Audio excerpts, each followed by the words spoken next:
சிந்துவின் தலைவலி எப்படி போனது? மலக்கா மலக்கா, என்ன பண்றீங்க? ஏங்க இன்னும் வேலைக்கு கிளம்பாம இருக்கீங்க? பையனுக்கு என்னாச்சு, படுத்திருக்கா?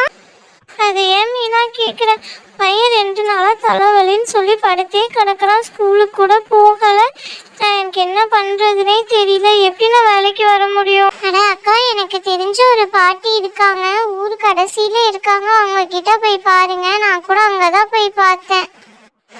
சரி மீனா, நான் பையனை கூட்டிட்டு அங்க போய் பார்க்கறேன்.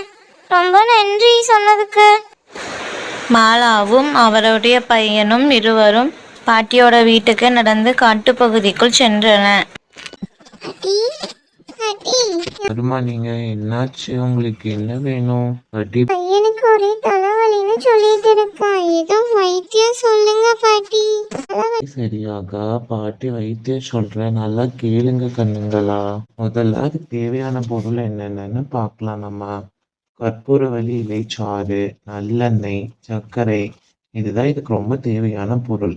அது எப்படி செய்யணும்னா, 5 கற்பூரவள்ளி இலையை எடுத்துக்கோ. அதுல அதை நல்லா இடிச்சு சாறு எடுக்கணும். அந்த கற்பூரவள்ளி சாறு, எண்ணெய், சர்க்கரை இதெல்லாம் நல்லா கலக்கி பத்து மாதிரி செஞ்சுக்கணும். நெற்றியில பட்டு போட்டு வந்தா தலைவலி சீக்கிரமா சரியாயிடும். இதுல என்ன முக்கியமான விஷயம்னா, இந்த பற்றை நீ தலைவலி இல்லாதப்போ யூஸ் பண்ணவே கூடாது, உபயோகப்படுத்தக்கூடாது. ஏன்னா இந்த பற்று கெட்ட நீரை உறிஞ்சும், தலையில நீர் கோர்த்தல சரி செய்யும், தலை பாரம் குறையும். அதனால தலைவலி இருக்கும்போது மட்டும்தான் இந்த பத்து நீங்க உபயோகப்படுத்த முடியும். சரியாம்மா?